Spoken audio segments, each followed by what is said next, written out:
a little bit of catch up so that everybody's on the same page.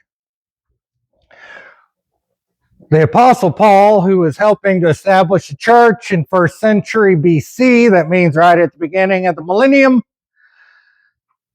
he is going around establishing churches, but he's also teaching churches how to have church and correcting churches with letters. This is one of the letters. There's some issues going on and some teachings that need to be done on how to do church, because church is very new back then. He sends them a letter, and about mid-letter, he starts shifting gears because there's these guys called Judaizers, and we'll talk about them in a minute, but they're bad news. They're like a pack of wolves looking to tear up churches and to get attention for themselves. And at this point, he decides in the letter to start saying, hey, look, these guys have been following these trade routes. You're on a trade route. Watch out for them. One of the things that these guys, the Judaizers, think makes them special is that they can keep a lot of rules. And so Paul says, all right, you want to compare, then I'm going to compare. So I can show you that no matter how many rules you keep, no matter who you're related to, no matter what nation you're from, it's not good enough that you don't need Jesus.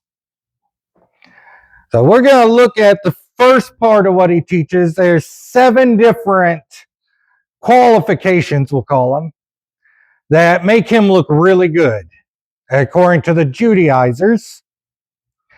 And we're going to look at the first 4 of those 7 that he's got. Let's look at Philippians chapter 3, verses 4 through 9. Though I myself have reasons for such confidence, if someone else thinks they have reasons to put confidence in the flesh, in the things they do, I have more. Circumcised on the 8th day, of the people of Israel, of the tribe of Benjamin, a Hebrew of Hebrews, in regard to the law, a Pharisee. As for zeal, persecuting the church. As for righteousness based on the law, faultless. But whatever were gains to me, I now consider loss for the sake of Christ. What is more, I consider everything a loss because of the surpassing worth of knowing Christ Jesus my Lord, for whose sake I have lost all things. I consider them garbage, that I may gain Christ and be found in him, not having a righteousness of my own that comes from the law, but that which is through faith in Christ, the righteousness that comes from God on the basis of faith. So like I said, we've got these wolf packs traveling. They are offering, hey, we've got special knowledge for you.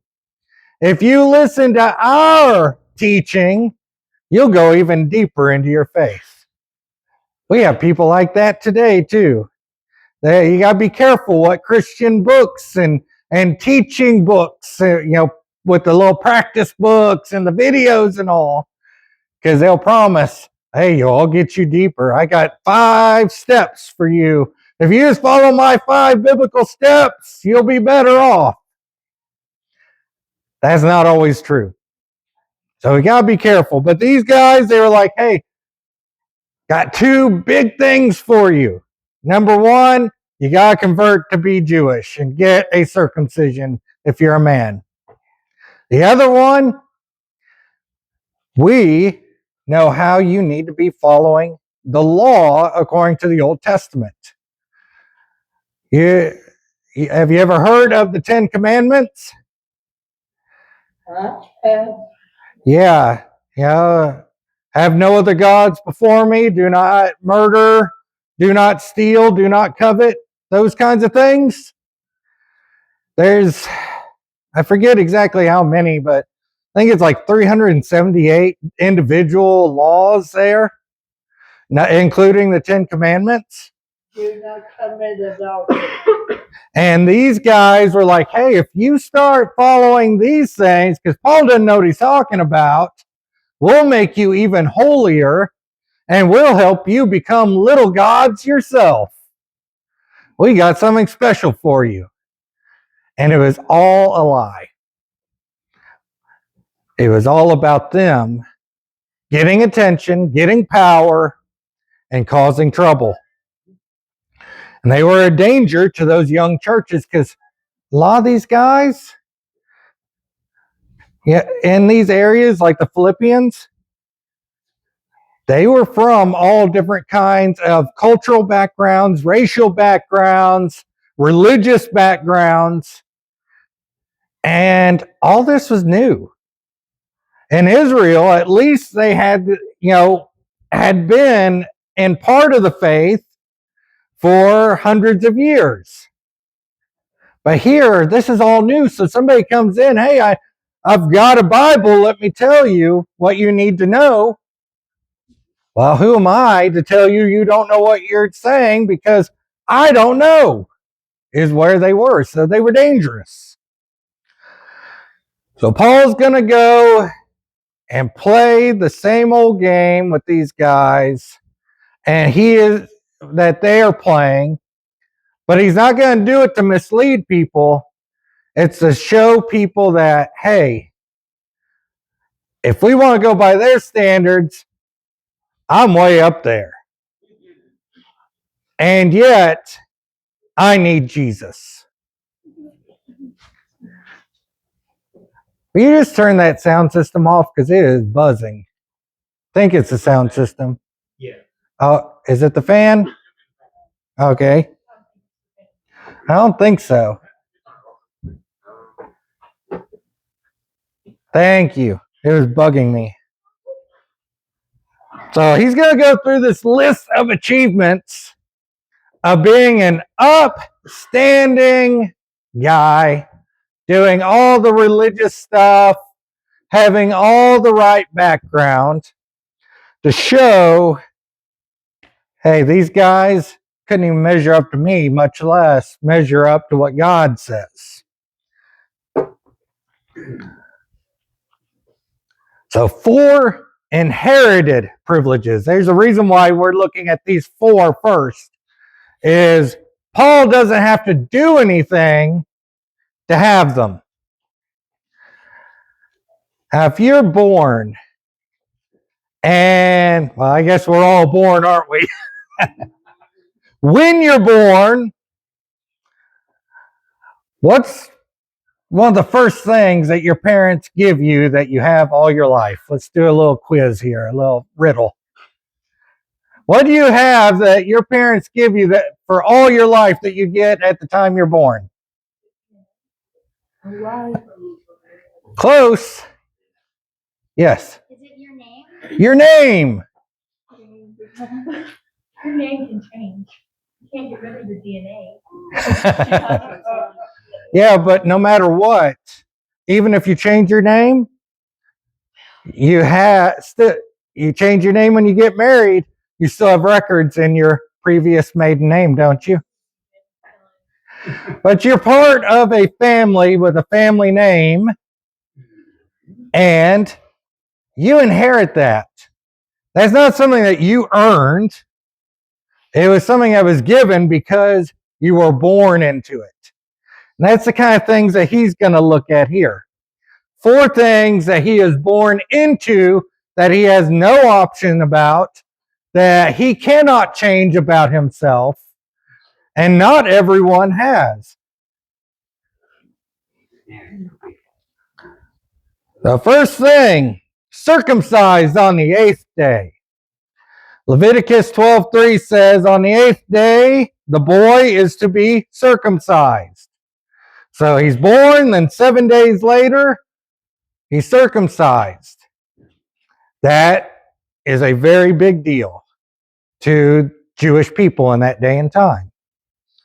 That was something that they had ever since they became a people. Abraham's told, hey, I'm making you a people. This is going to be a sign that you're one of my people.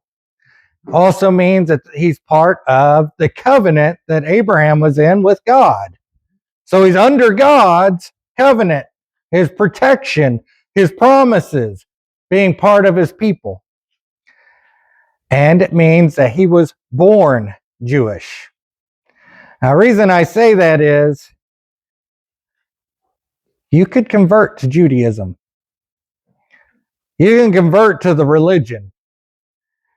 If you converted, funny name called proselyte, if you became a Jewish person later by conversion, then somebody could argue, well, he wasn't always Jewish. He didn't always know. He used to be a pagan once. He used to do these false religions once. But by saying, hey, I was born Jewish, that means he's in the culture, in the religion, in the family, and in the know.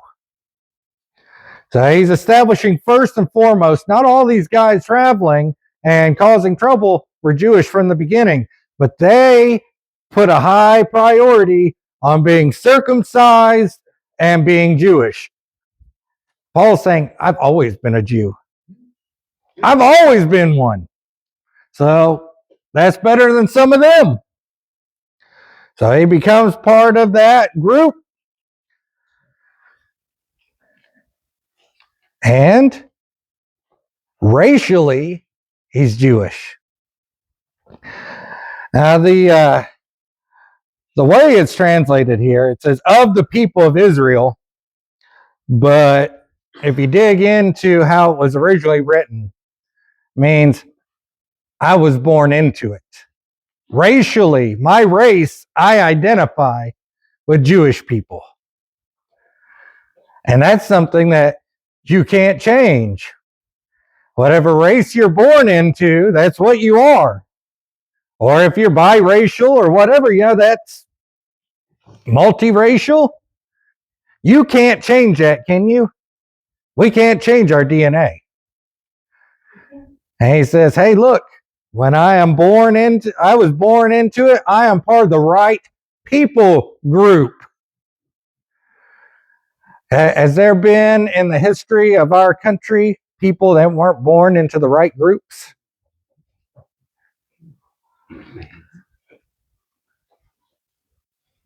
According to people.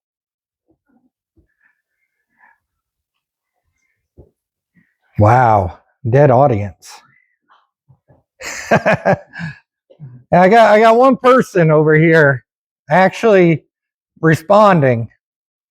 There have been times when it was not the best thing to be born black, native, Irish, so on and so forth.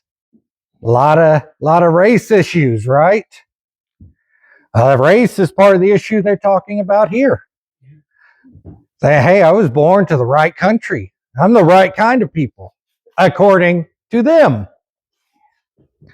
He's not saying it's better that he is. He's just saying, hey, I'm pure-blooded Jewish. I have not mixed. I don't have one parent that is Jewish and one that is from Rome or something. I am 100% Jewish. And that's one of the things that they say makes you superior according to these bad guys. They say, hey, here we go again. From the tribe of Benjamin. Now anybody know how many tribes they had? Beth? 12. There's 12 tribes of Israel back then. In many ways, they've blended together today, but it was very important back then. Benjamin is a very small tribe, but a very important one. King Saul, the very first king of Israel, was a Benjamite. Means he belonged to this group. Anybody know what Paul's name was before he went by Saul or Paul? Oops. Saul. So there's some pride there. Hey, we named him after that king, right? A little slip of the tongue, huh? Also, his daddy had two favorites. Benjamin's daddy had two favorites. It caused problems in the family. Jacob had two favorites. One was named Joseph. He ended up, well, his brothers got to hating him so much they sold him into slavery, but it worked into God's plan. The other one is Benjamin. He was one of the two favorites. He is also the only one of the sons that was born in the promised land. They were a faithful tribe. When everybody else was abandoning the right government, the right king, the house of David, they stayed true. When other tribes were turning against God, their tribe spiritually stayed true.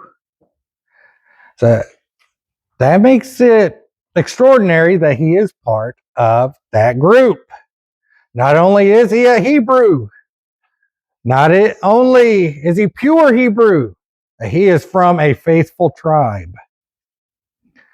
Now remember, these are things that he's just born into, and in reality make no difference. But he's working toward the idea of what these guys value, what these bad guys value, count for nothing. And then he says, I'm a Hebrew of Hebrews. I have got a good pedigree. Anybody know what a pedigree is in a dog? It's their lineage. Means that they've got papers that say, hey, they've got good breeding.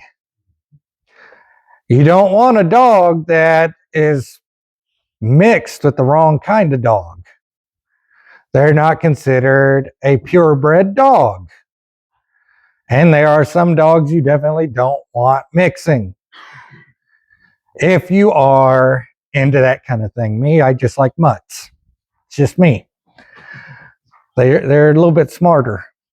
But I'm actually a cat person. So he's saying I've got a pure family line. Going back, one of the things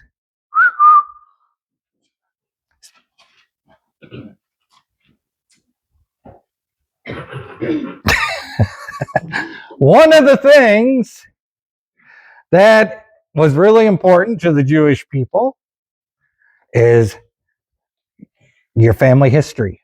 Who are you related to? It was so important that two books of the Bible have got, at the very beginning, Jesus's family background. We call them genealogies, to prove that he is the right person to be the Messiah. That is very important. So he's saying, hey, I can go back. I got a genealogy. I don't have anything that would disqualify me, that would make people look down on me. Pure Jewish, all the way back to Abraham. You can look it up. I've got it on file. He also spoke Hebrew and Aramaic, the two languages of that area. When somebody comes in and invades, sometimes they make you change your language. That's what happened for them. Rome comes in and says, hey, we don't care what you speak at home, but if you're going to do business, if you're going to work with the government, you've got to speak Greek. So everybody had to learn Greek, and all business was done in Greek. And one of the things that they had were these colony cities. And basically what they wanted to do is take away your cultural identity, what it's like living in your culture, your language, your religion, and all that, and get you to act just like them instead of being who you are. Because of that, a very large number of Jewish people no longer spoke Hebrew or Aramaic, their languages for where they lived, their country's languages. So he says, I don't have that whole sellout thing going on. Yeah, I can speak Greek. I'm an educated man. He was a very educated man. Says, yeah, I can speak Greek, but I can also speak Hebrew and Aramaic, and that's not very common anymore. And that makes me even more Hebrew because I know the Hebrew language. This guy had a great education too. Go along with that. What kind of places in our country do we go to if we want to say we've got a great college education? Anybody know? Ever hear of places like Yale, Oxford, Harvard, MIT? Places like that? Now I'm not saying you can't get a good education at NSU, OSU, but if you're going to be the highfalutin elite, you want to go to one of those places. That's the kind of education he got. His family had money. His family had influence. He went through and had all the way through a high school education. And then he went to an elite college, so to speak. He had a guy named Gamaliel. Weird name, probably common back then. Very respected rabbi. Basically, what he did was he followed Gamaliel around and he learned everything that Gamaliel could teach him. So it's like going and getting your doctorate in religion. So he gets this, say, Oxford level education with his doctorate. Got this guy that everybody knows who he is. I mean, they know it so much that he's just talking to some people and name drops Gamaliel, and they know who he is without it being explained to them, and they're not even from around there. So yeah, he got a great education. Went to the private schools, got all the tutoring, all that kind of stuff. And according to Galatians, he had a great career. He was moving up as a religious leader. He was part of one of the most respected religious groups of their day, Pharisees. They were respected. They were considered to be more righteous than anybody else, holier than other people, know more about the Bible than anyone else. And he was a rising star. He was the MVP of the group. They even let him go on special assignments. So he has got everything made. He is looking at a future that is remarkable, that is great. He is the best of the best that Israel has to offer. Right breeding, right education, right race, right country. So he brings all that up so that they know, hey, look, this is what they're going to talk about. I've got all this, plus the 3 more we'll talk about next week. But even though I have all these things going for me, guess what? What do you think the problem was? God doesn't care when it comes to being right with Him. For all have sinned and fall short of the glory of God. And no matter how much good work you do, no matter what family you come from, no matter what race you are, no matter how good your education or your job, it's not enough to get you forgiven for doing things wrong against God. And so he is telling them, look, I got all this. They've got all this list of things that make you the best of the best. I've got it. And I still need Jesus. I still need Jesus to make me right with God.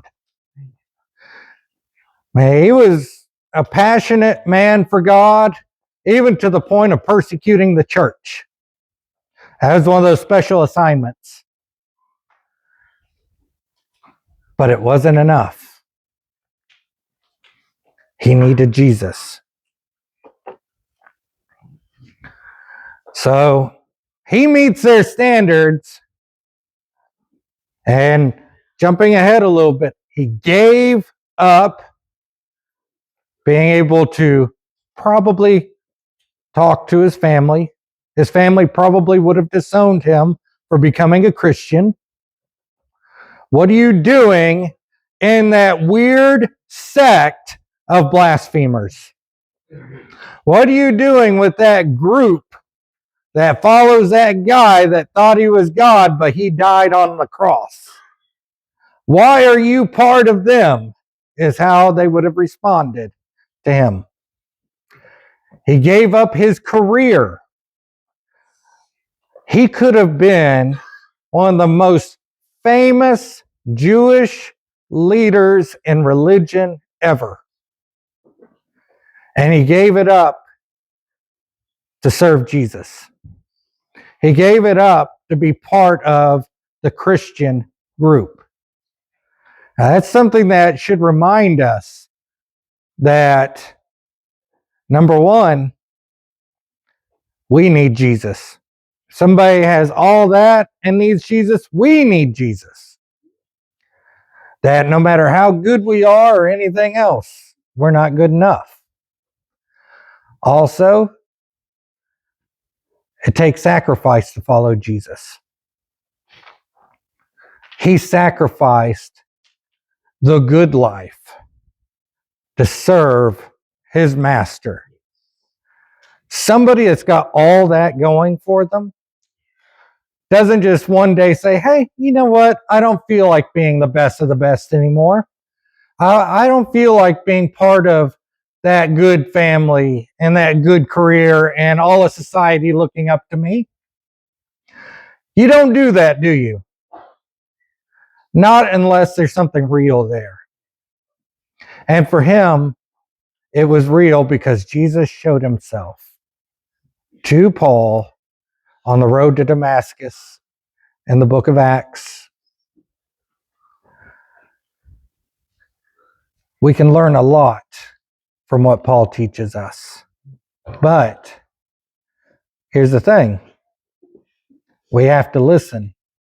We have to read and we have to try to understand.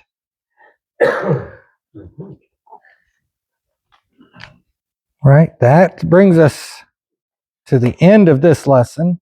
Does anybody have any thoughts or questions? I like the way Paul put it, is he didn't more or less say, I found something that's a little bit better in Christ. He goes ahead and says, all that stuff I had is garbage compared to what I've got in Christ. So I mean, he qualified it by not saying, well, this is just a little bit better. He said, no, this is much better. All that other great stuff, they're all better than they were. I consider that all that greatness in their eyes, garbage. And just so you know, the word that he used for garbage there carries the idea of, like, today, the equivalent would be a whole bunch of medical waste, like used bandages and body parts and the nastiest diseased junk that goes and is discarded. That's what he says that everything he had was. Just so you understand what garbage means when he says it. All right, anything else? All right, we'll stop right there then.